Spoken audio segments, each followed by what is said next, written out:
નમસ્કાર નમસ્કાર નમસ્કાર ધોરણ 6 ના મારા વાલા મિત્રો. તો વિદ્યાર્થી મિત્રો, આજના વિડીયોની અંદર આજે આપણે ધોરણ 6 વિષય સામાજિક વિજ્ઞાન વિષયની અંદર સેમેસ્ટર 2 ની અંદર આપણું સરસ મજાનું પ્રકરણ છે, પ્રકરણ નંબર 16. એનું નામ શું છે? સ્થાનિક સરકાર. એ ચેપ્ટરનું આજે આપણે સ્વાધ્યાયનું સંપૂર્ણ સોલ્યુશન આજે આ વિડીયોની અંદર કરવાના છીએ. તો વિડીયોને તમારે છેલ્લે સુધી સ્કીપ કર્યા વગર પૂરેપૂરો જોવાનો છે. અને હા મારા મિત્રો, જો તમે ચેનલ ઉપર નવા હોય તો ચેનલને અચૂકથી સબસ્ક્રાઇબ કરી દેવાની છે અને આપણા વોટ્સઅપ ગ્રુપની અંદર પણ જોડાઈ જવાનું છે. જે વોટ્સઅપ ગ્રુપની લિંક વિડીયોના ડિસ્ક્રિપ્શન બોક્સમાં તમને આપેલ છે. તો સૌપ્રથમ છે ખાલી જગ્યા પૂરો. તો આપણે પંચાયતી રાજ્યનું સ્તરનું માળખું, કેટલા સ્તરનું માળખું સ્વીકારેલું છે? તો 3 સ્તરનું. કયું કયું? ગ્રામ પંચાયત, તાલુકા પંચાયત ને જિલ્લા પંચાયત. એવી રીતે 3 માળખા આવે છે. બીજો છે કે ગ્રામ પંચાયતનો વહીવટ કરવા સરકાર તરફથી ખાલી જગ્યા નિમણૂક કરવામાં આવે છે. કોની નિમણૂક કરવામાં આવતી હોય છે? તો આવશે તલાટી કમ મંત્રીની. અને જે તમારી પરીક્ષા છે, વાર્ષિક પરીક્ષા, એની અંદર પણ સ્વાધ્યાયમાંથી પ્રશ્નો પૂછાવાના ચાન્સીસ જે છે એ 90% છે. તો મિત્રો, સૌપ્રથમ તમે વિડીયો શાંતિથી જોઈ લો, સમજી લો, પછી લખજો. બેઠે બેઠો જોઈને કોપી પેસ્ટ આપણે કરવાનો નથી. બીજો છે કે તાલુકાના વહીવટી વડાને ખાલી જગ્યા કહેવાય. તાલુકામાં વહીવટ કરે એને શું કહેવાય? તો એને આપણે કહીશું તાલુકા વિકાસ અધિકારી. જોઈ શકો છો, તાલુકા વિકાસ અધિકારી છે.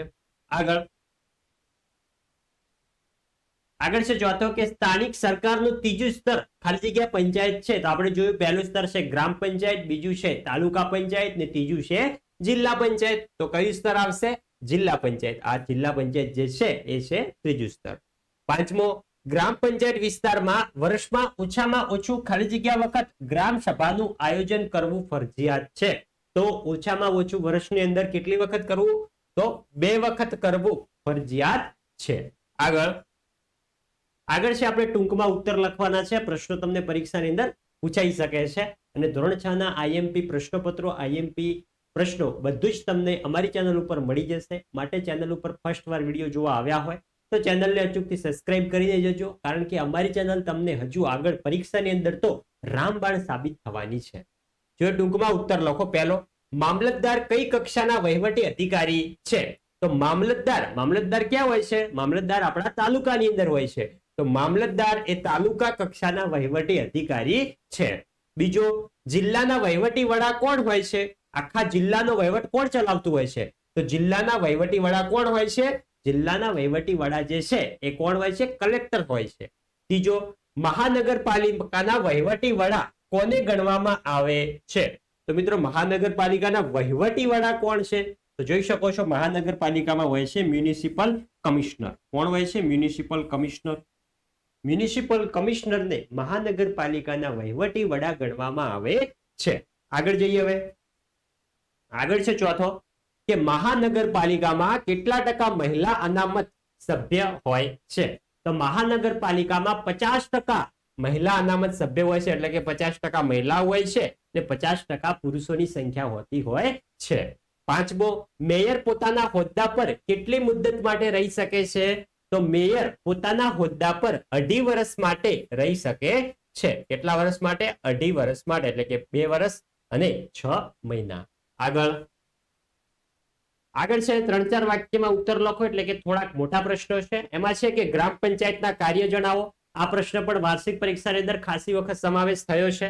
તો આપણે જોઈએ કે આપણા ગામની અંદર જે ગ્રામ પંચાયત છે એ ગ્રામ પંચાયતનું કાર્ય શું શું છે એ આપણે જોઈએ. તો ગામના દરેક ઘરને નંબર આપવા. સાચી વાત છે. બીજો, ઘર વપરાશ અને પીવાના પાણીની વ્યવસ્થા કરવી. ત્રીજો, ગામમાં જાહેર રસ્તાઓ બનાવવા. ચોથો, ગામના રસ્તાઓની સફાઈ તેમજ ગંદા પાણીના નિકાલની વ્યવસ્થા કરવી. એટલે કે ગટરો બનાવવી. પાંચમો, જાહેર મિલકતોની જાળવણી કરવી. અને વિદ્યાર્થી મિત્રો, તમને પણ પરીક્ષાની અંદર આવો પ્રશ્ન પૂછાય તો આવી રીતે તમારે આવી રીતે ટોપિક પાડીને લખવાનું છે. સીધું ભેગું લખવાનું નથી.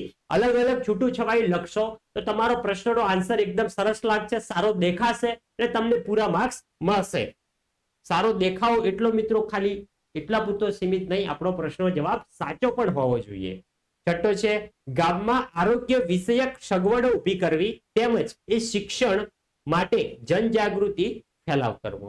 સાતમો, ગામમાં દીવાબત્તી એટલે કે ઘરે ઘરે જઈને કીના દીવા નહીં પરંતુ સ્ટ્રીટ લાઇટની સુવિધાઓ ઉપલબ્ધ કરાવવી. આઠમો, ગામમાં પ્રાથમિક શિક્ષણની સુવિધા ઊભી કરવી તેમજ એ શિક્ષણ માટે જનજાગૃતિનો ફેલાવો કરવો.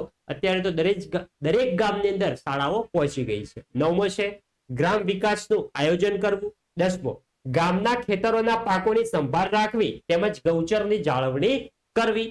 11મો જમીન દફતરની જાળવણી કરવી. 12મો જન્મ મરણનું રજીસ્ટર રાખવું અને તેમાં નોંધ કરતા રહેવું. આગળ બીજો છે કે સ્થાનિક સરકાર એટલે શું એ આપણે સમજાવવાનું છે. તો પંચાયતી રાજમાં સ્થાનિક સરકાર જોઈએ તો સૌપ્રથમ ગ્રામીણ પ્રશાસનમાં સૌપ્રથમ આપણે વાત કરી હતી. ગ્રામીણ પ્રશાસનમાં 3 પંચાયત આવે છે. કઈ કઈ છે?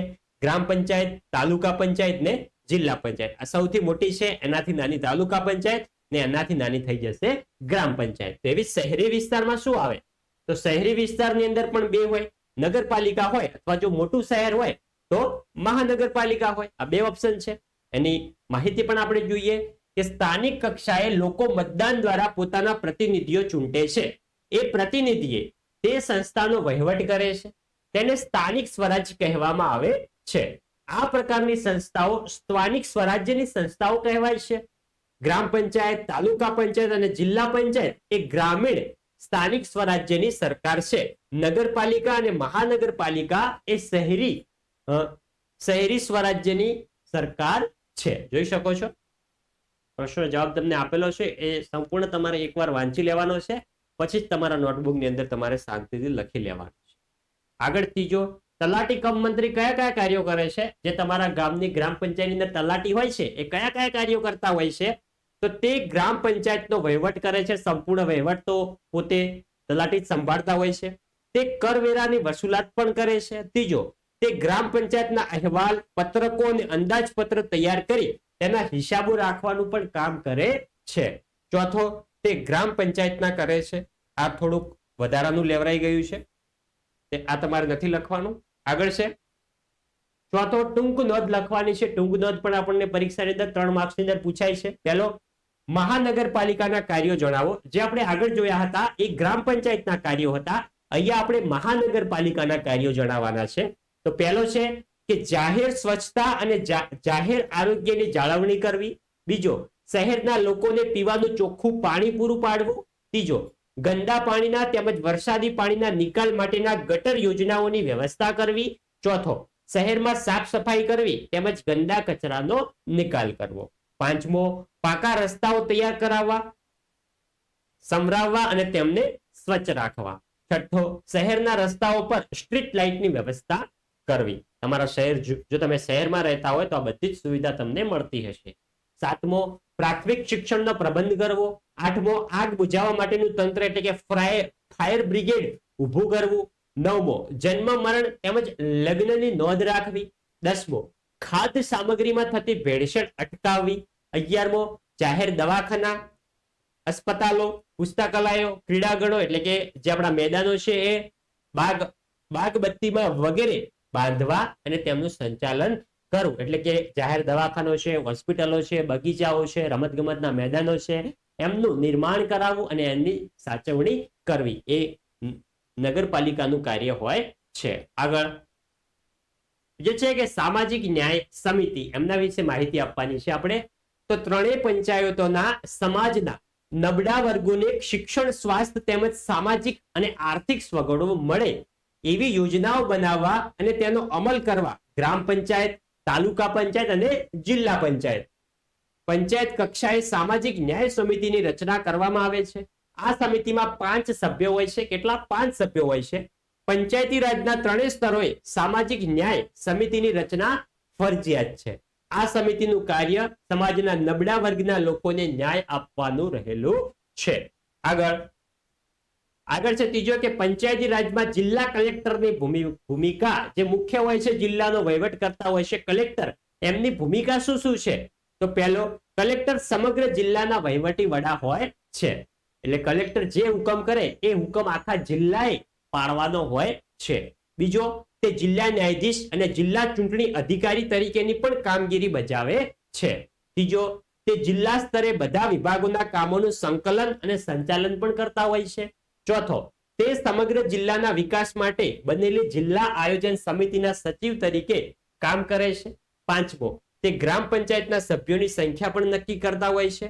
છઠ્ઠો, તે ગ્રામ પંચાયતની અનામત બેઠકોની પણ ફાળવણી કરતા હોય છે. જે અનામત બેઠકો હોય છે એમની ફાળવણી પણ જિલ્લા કલેક્ટરના હસ્તે જ થતી હોય છે.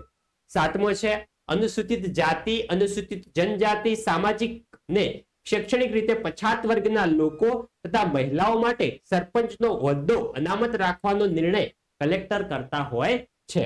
ખરેખર પંચાયતી રાજમાં જિલ્લા કલેક્ટરની ભૂમિકા ખૂબ જ મહત્વની રહેલી હોય છે.